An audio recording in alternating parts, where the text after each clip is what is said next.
지희를 죽인 범인이 민용준이고 장주원이 복수한다는 내용입니다. 이번 회 무빙도 진짜 역대급이었는데요. 마지막에 장주원이 오열하는 장면에서는 정말 가슴이 찢어지는 것처럼 아팠고, 둘이 가장 사랑하고 설레던 순간에 사용한 백물, 둘이 영원히 이별을 맞이한 비극적 순간에 사용하는 잔인하고도 모순적인 연출과 장주원 역할을 맡은 연기장인 류승룡의 연기는 진짜 한 편의 멜로드라마를 찍은 것 같았어요. 그동안 미연의 곁에는 두식이 존재하지 않고 주원의 곁에는 지희가 없는 것을 보면서 아주 슬픈 이별이 있단 것은 예상했지만 이렇게까지 슬픈 사연이 있을 줄은 몰랐네요. 그들이 가진 능력으로 인해서 헤어질 수밖에 없던 모습은 참 비극적이었고 가슴 아플 수밖에 없던 서사였는데요. 드라마 무빙의 원작인 강풀 만화의 장점은 평범한 사람들의 일상적인 모습을 잘 드러내는 친밀한 표현법이라고 생각해왔는데, 지희와 주원이 한 달에 한 번 고기를 먹고 현관등이 나갈 때마다 불이 꺼지면 앉아서 신발을 신는 가족을 위해서 남은 가족이 손을 높이 들어 흔들어주는 일상적인 모습에서 눈물이 핑 돌았고, 이 일상이 영원하지 못하고 지희가 죽게 되면서 사랑하는 아내를 잃고 세상에 홀로 남겨진 주원이 얼마나 슬플지 상상도 가지 않더라고요. 역시 천만 배우답다라는 생각이 들게끔 류승룡이 상복 입으면서 울던 연기는 많은 시청자의 마음을 울리고 말았는데요. 여자친구 지희와 가족을 꾸리기 위해서 안기부에서 어울리지도 않는 총무부에서 일하며 회의감을 느끼던 주원의 모습 또한 이 땅의 많은 가장의 모습을 표현한 것 같아 마음이 찡해왔고, 독수리 타법으로 일하면서 매일 컴퓨터만 고장 내다가 퇴근하는 길에 만원 버스 안에서 넋을 완전히 놓아버린 후 버스 안에 가방을 두고 내려 결국 장바구니 들고 출근을 하게 되는 지경에 이르는 상황까지 된 주원이 참 안쓰럽기도 했고, 지희가 준 장바구니 들고 가라 하니까 또 무던하게 장바구니 들고 출근하는 남자, 착하고 순종적인 것 같으면서도 남자다울 때는 누구보다 남자다운 괴력을 가진 남자 구룡포. 주원의 이번 회는 진짜 역대급이었네요. 봉석이가 꾸던 꿈이 무엇이었는지 이번 회차에서 드디어 밝혀졌어요.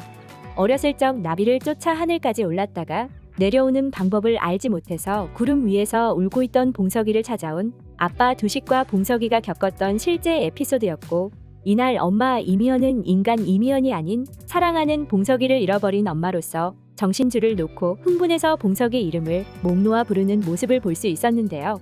김두식은 늘 침착하기만 하던 아내가 그렇게 흥분한 모습을 보면서 놀랐고, 아내에게 이런 모습도 있었구나 하고 생각했을 것 같습니다. 그렇기 때문에 아내 이미연을 위해서라도, 그리고 봉석이가 사람답게 살기 위해서라도 자기와 같은 능력을 갖고 있다는 사실을 그 누구에게도 들키면 안 된다고 생각하고 필사적으로 가족을 보호하는 모습을 보였는데요. 하지만 고등학생이 된 봉석이는 점점 크면서 자기의 능력을 감추기만 하려고 밥을 많이 먹어서 살을 피둥피둥 찌우고 모래주머니를 차고 다니는 삶을 벗어나서 좋아하는 여자친구 희수가 위험에 빠졌을 때 멋지게 구할 수 있는 초능력자로 거듭나기 위해 날아오르고 날아내리는 연습을 하면서 자신 또한 아빠 두식처럼 초능력을 가졌다는 사실을 세상에 드러내고야 말 것 같은데요. 이번 무빙 12회와 13회를 보면서 무빙 캐스팅이 진짜 신의 한 수였던 것 같아요. 강풀 작가는 20년 가까이 만화를 그리면서 사건보다 인물이 중요하다고 생각했기에 20부작으로 써야 인물의 각 서사를 깊이 있게 보여줄 수 있다고 생각하면서 인물을 표현해내는데 많은 노력을 기울였고, 메가폰을 잡은 박인재 감독 또한 캐스팅의 중요성을 느끼고 아주 세심하게 원작 인물에 잘 어울리는 배우들로 선정했다는 캐스팅 비화를 말하기도 했었는데요. 김두식 역을 맡은 조인성은 왠지 밝으면서도 어두움을 가진 명암이 있는 배우로서 하늘을 나는 능력을 갖고 총을 기막히게 쏘는 김두식 역에 아주 찰떡이었던 것 같습니다. 두식을 연기한 조인성은 어떤 날은 단 한 번도 바닥에서 연기한 적이 없을 정도로 비행하는 장면이 많았다고 회고했는데요.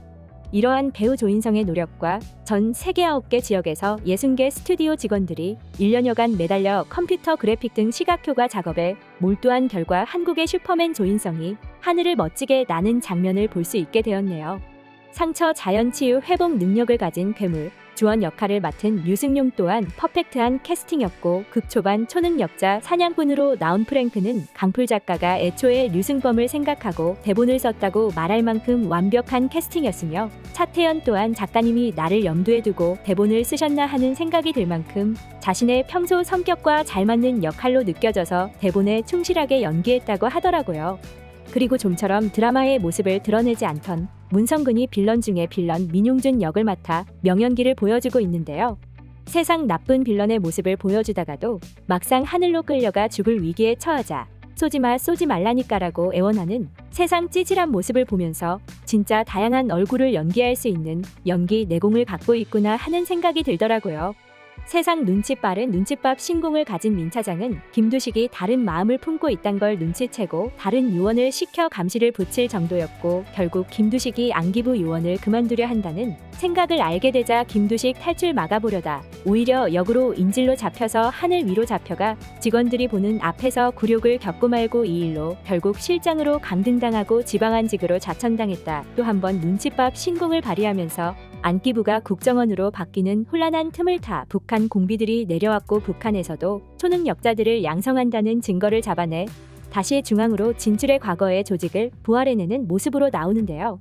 민용준이 정말 나쁜 인간이 맞는 게 뛰어난 초능력자들을 한데 불러놓아서 인간적으로 교류하고 대우하는 게 아니라 그저 쓰다가 용도를 다하게 되면 버리는 단순한 물건 정도로 여긴다는 것이에요. 휘하의 부하들을 써먹다 버리는 폐수준으로만 여기는 민용준 차장이야말로 그 말로가 아주 비참해져야만 하는데요. 한쪽 눈을 잃게 된 것으로 그치지 않고 자기가 그토록 권하던 중앙에서 자천되고 인과응보 톡톡히 받는 모습 나와줘야 하죠. 게다가 강풀의 원작 웹툰 무빙을 보면 이번에 주원의 아내인 지희를 죽게 만든 게 바로 민용준이라고 하더라고요. 장주원이 업무에만 집중하고 가족에게 신경 쓰지 않기를 바랬던 민용준은 일부러 교통사고를 내서 가족을 죽이고 장주원의 시간을 모두 확보하겠다는 아주 잔인한 계획을 세웠던 건데요. 심지어 희수가 죽었다는 소식이 분명히 회사 국정원으로 연락이 갔을 텐데 상이 마련될 때까지도 주원이 몰랐다는 건 국정원에서는 희수의 죽음을 알면서도 주원에게 연락조차 하지 않은 것으로 맡은 업무를 모두 완수해내느라 임종조차 지키지 못했던 주원은 희수를 죽게 만든 게 민용준이란 사실까지 알면 절대 민용준을 용서할 수 없을 것 같습니다. 아내 지희를 죽이는 데는 성공했지만 딸 희수를 죽일 수는 없던 이유는 희수 또한 자연 상처 치유 회복 능력을 갖고 있어서였고, 희수가 죽지 않는다는 사실을 안 지희는 마지막 눈 감는 순간 웃으면서 눈을 감았네요. 가족과의 교류를 막으려던 민용준 계획과 달리 주원은 엄마 없이 집에 혼자 있어야만 하는 희수를 돌보기 위해 임무를 더 줄이고 희수를 돌보는 데만 집중하게 되고 나중에는 치킨집을 하면서 희수의 교복비와 학비를 마련하는 아빠의 모습을 보여주는데요. 거의 모든 분야의 능력자와 싸운 주원은 권용득과의 싸움에서 우리의 힘도 노화된다는 충격적인 이야기를 듣게 되는데 그 이후 대단하던 회복력이 제대로 작동하지 않지만 나중에 부모로서 희수를 지키기 위해서 총력을 다해 싸우는 명장면이 나온다고 하니 함께 지켜보면 너무 좋을 것 같아요. 매주 수요일 2편씩 추가 공개되는 무빙 때문에 땡플릭스만 보던 사람들도 일단 이번 달은 땡플릭스 끊고 땡즈니 플러스 볼까 하면서 고민하게 만든다고 하는데요. 사랑, 가족, 액션이 모두 담긴 종합 선물 세트 같은 드라마인 명드라마 무빙. 다음 주 수요일 어떻게 기다리죠? 오늘 영상 재밌으셨다면 구독과 좋아요 부탁드려요.